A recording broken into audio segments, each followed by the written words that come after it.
نہایت قدوس جلالی اور بابرکت نام میں آپ سب کی سلامتی ہو۔ میرا ایمان ہے کہ آپ سب خیریت سے ہوں گے اور ہم شکر گزار ہیں کہ خداوند نے آج ہمیں ایک اور موقع دیا کہ ہم اس کے کلام کو سیکھ سکیں۔ ہم کیونکہ ایک سلسلہ وار دیکھ رہے ہیں کتاب مقدس میں سے کہ جو مکاشفہ کی کتاب میں 7 مہریں ہیں، پہلی مہر کھلنے پر جو سفید گھوڑا ظاہر ہوا، اس پر جو اس کا سوار ہے اس کے ہاتھ میں ایک کمان ہے اور وہ فتح کرتا ہوا جاتا ہے، اسے ایک تاج دیا گیا۔ اس میں سوال یہ تھا کہ یہ سفید گھوڑے کا سوار کیا مسیح ہے؟ کیونکہ کئی لوگ کہتے ہیں یہ مسیح خداوند ہے، جبکہ ہم نے کہا تھا یہ مسیح خداوند نہیں ہے۔ اگر آپ یہ سیکھنا چاہتے ہیں تو اگر آپ یوٹیوب پر پہلی مہر لکھیں گے، مکاشفہ کی کتاب کی پہلی مہر، تو اس میں یہ ویڈیو سن سکتے ہیں۔ اس میں نے بتایا ہے کہ یہ پہلے گھوڑے کا سوار کون تھا۔ اب ہم دوسری مہر پر غور کریں گے۔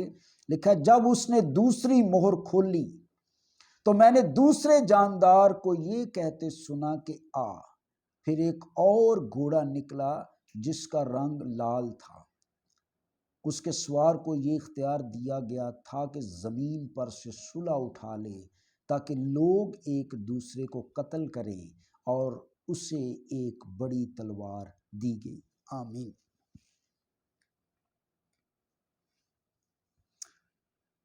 کتاب مقدس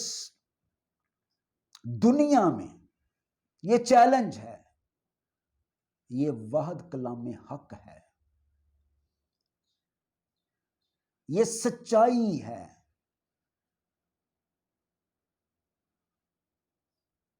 کتاب مقدس میں جو کچھ بیان کیا گیا اس کا ایک ایک لفظ آج پورا ہو رہا ہے۔ اب کلام مقدس میں لکھا ہے دوسری مہر کھلنے پر ایک گھوڑا نکلا جس کا رنگ لال ہے۔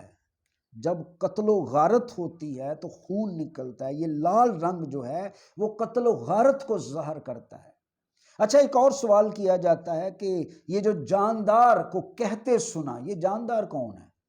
تو میں اس پہ جب مہریں مکمل ہو جائیں گی تو اس پہ آخر میں ایک ویڈیو بناؤں گا، تاکہ کہ جاندار یہ کون تھا، جو جاندار اس میں بولتا ہے، جس کی آواز آتی، یہ کون ہے؟ اور جب آواز آئی کہ اس کا رنگ لال ہے اور اس کے سوار کو یہ اختیار دیا گیا کہ زمین پر سے صلہ اٹھا لے تاکہ لوگ ایک دوسرے کو قتل کریں۔ آج کیا ہو رہا ہے؟ آج محبت، یقین جانیے میں اپنے خاندان کی بات کرتا ہوں کہ ہم فیصل آباد میں ہمارا جو جویل ٹاؤن میں گھر تھا، وہاں ہمارے ماموں کے گھر بھی ساتھ تھے، تو 4 ماموں ہمارے، اور یقین جانیے اتنی محبت تھی کہ ایک دوسرے کے بغیر کھانا نہیں کھاتے تھے۔ ہر بندے کی ہر ضرورت کا ہر بندے کو پتہ ہوتا تھا، ہر مصیبت کا ایک دوسرے کو پتہ ہوتا تھا۔ ہلکی سی بھی کسی پر پریشانی بڑھتی تو سارے لوگ جمع ہو جاتے اس کے لیے۔ لیکن آج محبت ٹھنڈی پڑ گئی ہے۔ یہ کلام پورا ہو رہا ہے۔ آج ہم ایک دوسرے کی برداشت نہیں کرتے، ایک دوسرے کی عیب جوئی کرتے ہیں، اور آج پوری دنیا میں ہر شخص ایک دوسرے کو قتل کرنا چاہتا ہے، ہر شخص ایک دوسرے کو ڈیگریڈ کرنا چاہتا ہے، اور محبت ٹھنڈی پڑ چکی ہے۔ تو میرے عزیزو، دوسری مہر کھلنے پر جو کلام مقدس میں لکھا ہے کہ محبت اٹھا لی گئی ہے، یہ آج پوری دنیا میں آپ کو نظر آ رہا ہے۔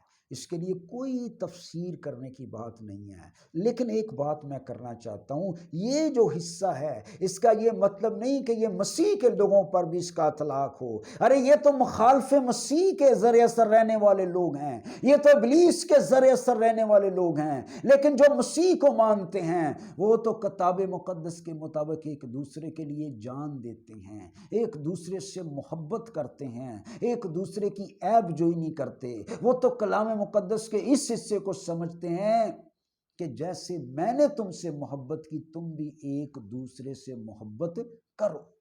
تو آج ہمیں ایک دوسرے سے محبت کرنی ہے، اور کلام میں لکھا ہے اسی سے لوگ جانیں گے کہ تم میرے شاگرد ہو۔ اور یوحنا کے خط میں لکھا ہے جو اپنے بھائی سے عداوت رکھتا ہے وہ تاریکی میں ہے، اور یوحنا ہی کے خط میں لکھا ہے جو اپنے بھائی سے عداوت رکھتا ہے وہ خونی ہے، اسے مسیح کی سمجھ نہیں آئی۔ محبت ایماندار کے اندر سے کبھی ختم نہیں ہونی چاہیے، کبھی بھی۔ کئی لوگ یہ حوالہ دے کر، اور کلام میں لکھا ہے محبت ٹھنڈی پڑ جائے گی، تو وہ اپنے آپ کو سیٹسفائیڈ کر لیتے ہیں کہ ہم محبت نہیں کر رہے تو یہ شاید نہیں۔ میرے عزیزو، ہم پر اس کا اطلاق نہیں ہوتا۔ ہم نے محبت کرنی ہے، ہم نے پیار کرنا ہے، ہم نے معاف کرنا ہے، ایک دوسرے کی عزت کرنی ہے، ایک دوسرے کی عزت بڑھانی ہے، ایک دوسرے کو پیار کرنا ہے۔ ہمیں اسی سے لوگ جانیں گے کہ ہم مسیح کے شاگرد ہیں۔ محبت سب سے اول ہے۔ خدا اس کلام کے وسیلے سے ہم سب کو برکت دے، آمین۔